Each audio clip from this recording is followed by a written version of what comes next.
Boa tarde, pessoal. Hoje a gente está aqui no nosso podcast com a professora Maria Gorete Valadares. Ela é advogada e professora da PUC Minas e do IBMEC. E a gente vai conversar um pouco sobre testamento, principalmente nessa época da pandemia. Boa tarde, professora. Boa tarde, Ana. Queria agradecer o convite por estar aqui hoje com vocês. Fico sempre muito feliz de fazer parte do papel jurídico. Já é velha de casa, né, professora? Fez um evento com a gente lá no início do projeto e está acompanhando a gente aí. Já fizemos várias coisas juntos, né? Mas é o nosso primeiro podcast, né? É o primeiro podcast. Vamos ver, né? Como é que vai ser. Estou feliz em participar, mas também um tanto quanto ansiosa. Mas vai dar tudo certo e dizer para todos, né, queria aproveitar a oportunidade de dizer que eu tenho muito orgulho do papel jurídico e de todos vocês que dele fazem parte. Obrigada. Bom, Gorete, primeiramente, eu queria que você falasse um pouco sobre qual que é a importância da feitura do testamento, especialmente nesse momento de pandemia que a gente está vivendo. Bom, Ana, o que acontece? O testamento, eu acredito, né, e defendo que ele é um instrumento de suma importância, não só em razão do momento de pandemia que nós estamos vivendo. Eu acho que talvez os testamentos eles tenham ganhado um destaque maior nesse cenário de pandemia, porque talvez pela primeira vez nós ficamos mais frente a frente com a morte, né? Assim, nós, que eu falo assim, todos nós, né? Independentemente da idade, independentemente de onde a gente reside, de onde a gente trabalha. Então, a pandemia, ela trouxe para a gente um medo maior da morte, né? Ou talvez não um medo, mas talvez a sensação de que a morte esteja mais perto.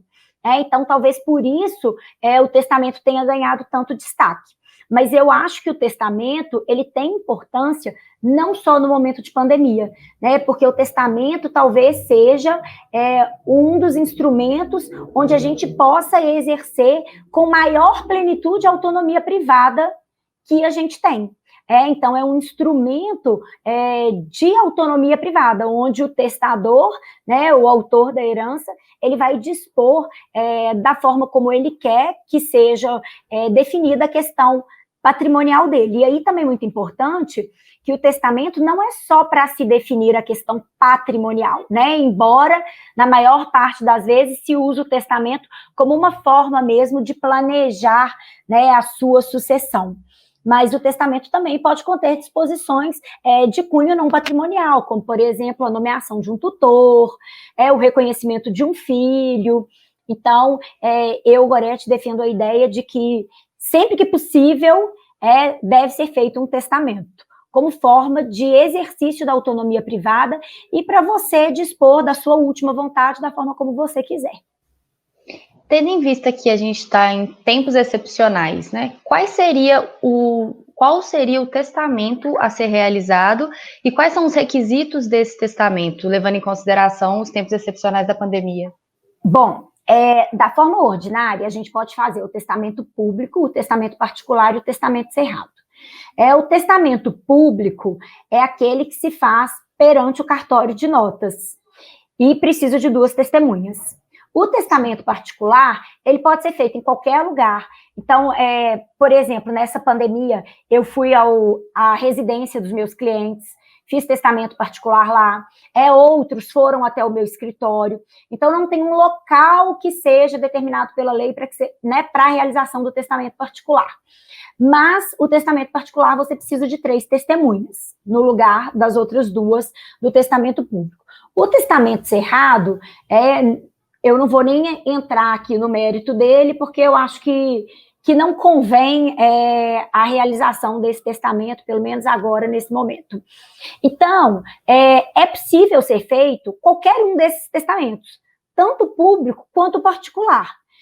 com essas observações aí, né, do número de testemunhas e de outros requisitos que a lei traz, como, por exemplo, a leitura em voz alta. Então, é muito interessante, porque quando os clientes, né, vão fazer o testamento, eles chegam lá no escritório para fazer o testamento, que eu sempre mando, a gente redige a minuta, manda para o cliente, ele aprova, então a gente marca uma data. E aí, quando ele chega no escritório ou quando eu vou até a casa dele, ele fala, mas é sério que eu tenho que ler em voz alta? Né? E eu falo, sim, é sério, você tem que ler em voz alta, porque é um dos requisitos que a lei traz. Então, não vejo problema nenhum na feitura desses 2 testamentos agora, nesse momento de pandemia.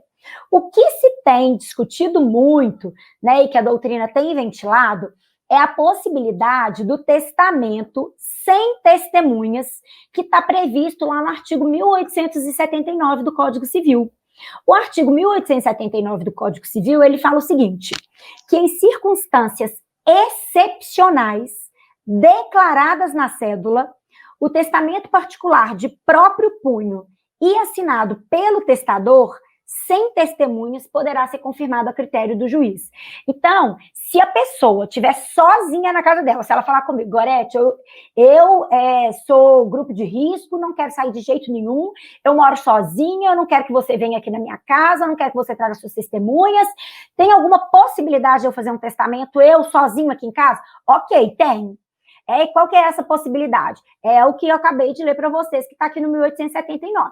Então, eu vou falar com ele, olha, você vai ter que fazer um testamento de próprio punho e você vai ter que deixar muito claro que você está sozinho na sua casa em razão da pandemia, que você não pode se encontrar com ninguém, ou seja, essa seria a circunstância excepcional que tem que constar no testamento.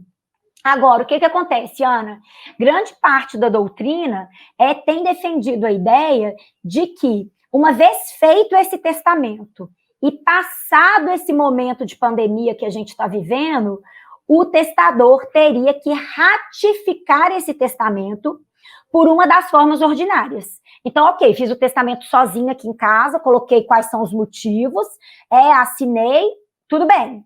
Só que, passado o momento de pandemia, eu vou ter que confirmar esse testamento, seja através do testamento público, seja através do testamento particular, tá? Embora essa ratificação não seja uma exigência legal, mas é algo que a gente tem visto a doutrina, né, trabalhando, equiparando aos testamentos especiais, por exemplo, ao testamento marítimo ou aeronáutico, que quando você chega, por exemplo, em terra firme, né, você teria que confirmar o testamento.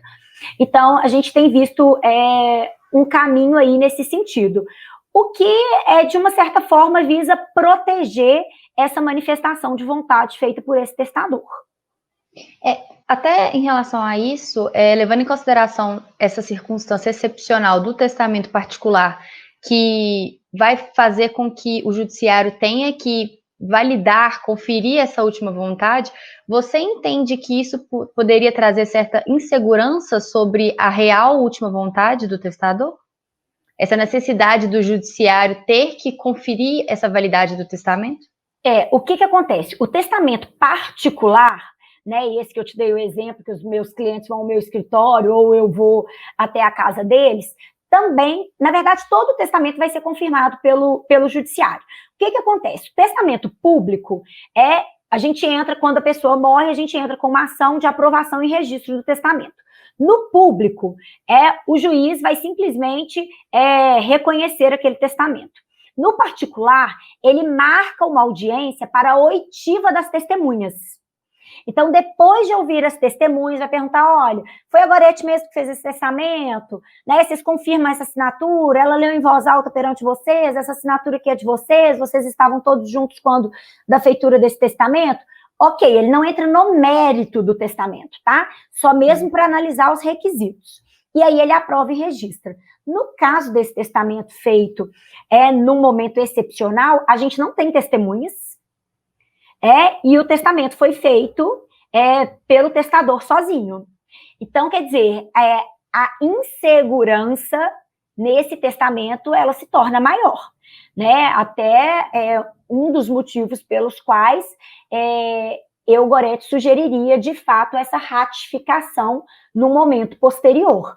Porque, como o artigo muito bem salienta, né, fica a critério do juiz a confirmação desse testamento e da análise aí, né, dessa circunstância excepcional. Então, para evitar qualquer tipo de insegurança, eu ratificaria. Entendi. Bom, quanto às pessoas... Ana, só te interrompendo aqui, né? Claro, fica à vontade.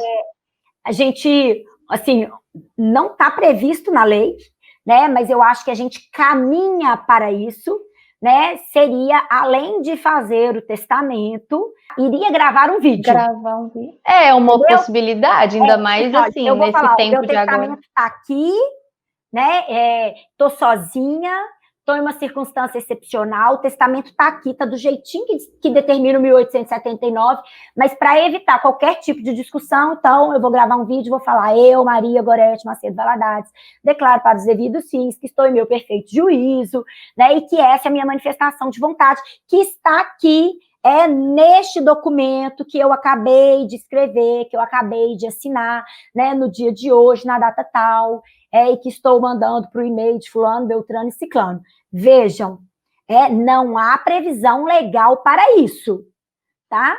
Mas, né, se não tiver nenhuma outra saída, eu faria dessa forma. Até porque, Ana, a gente tem visto cada vez mais uma flexibilização da jurisprudência no que diz respeito aos requisitos do testamento.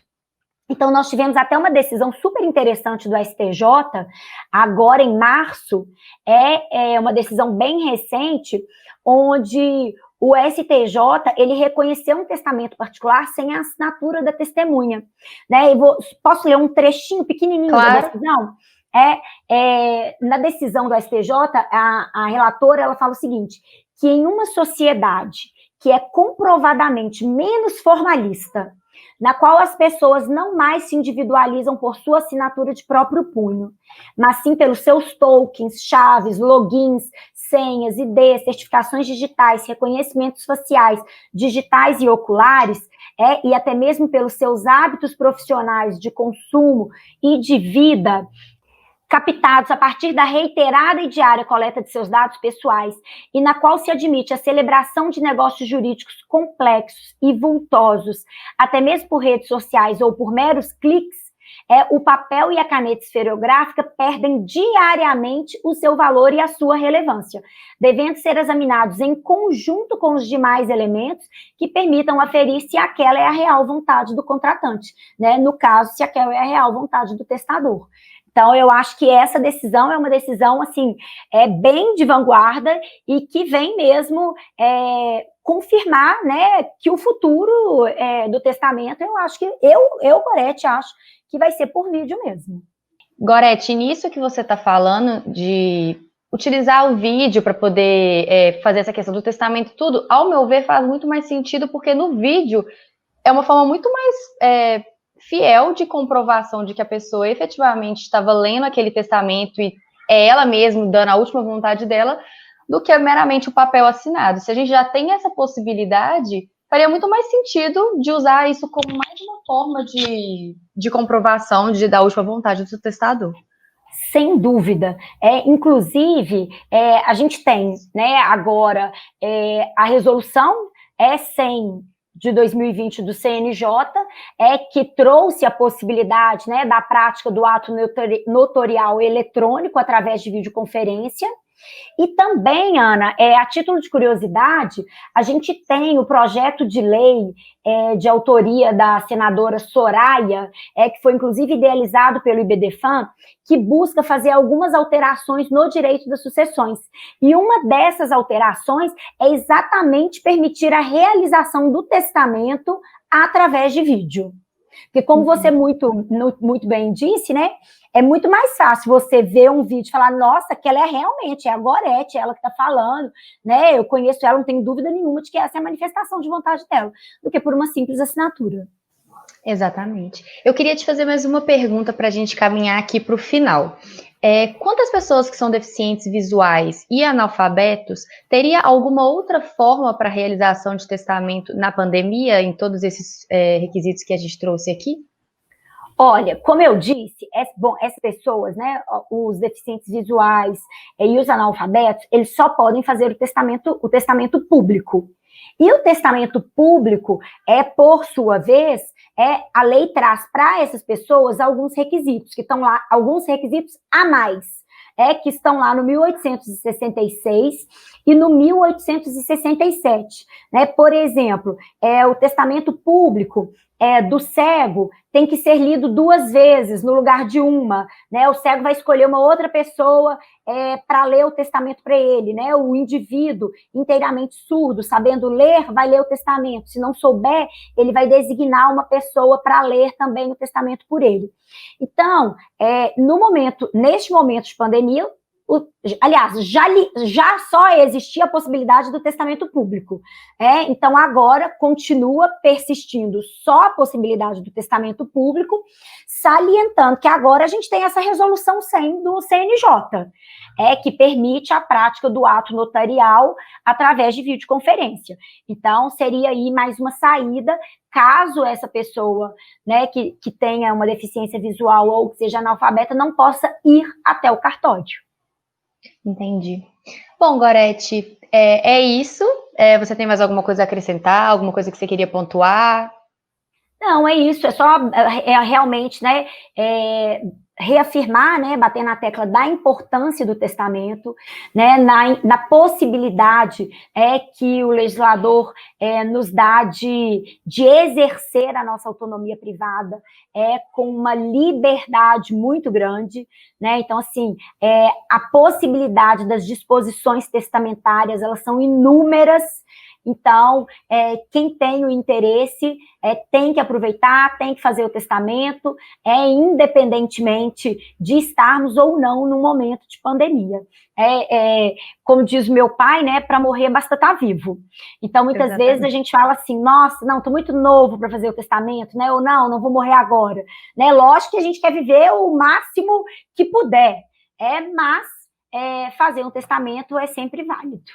E eu acho importante a gente trazer essas questões, porque as pessoas têm muito preconceito com isso. Talvez preconceito não seja a palavra melhor, mas assim, querer adiar essa situação e não querer enxergar a morte ou essas questões que a gente realmente não quer. Eu acho medo mesmo, sabe, Ana? Porque parece que fazer o testamento está vinculado a uma morte imediata, né? Ou uma morte mais rápida. E, na verdade, uma coisa não tem nada a ver com a outra. Né? A gente faz o testamento como forma de planejamento mesmo. Né? E como forma de evitar tantos outros problemas lá na frente. Exato, não quer dizer que você vai fazer o testamento e que por isso você está traindo a morte. Né? Não tem nada a ver. Eu até brinco com alguns alunos, eles falam assim, professora, né, se eu morrer um dia, eu falo, se você morrer, não, é quando você morrer.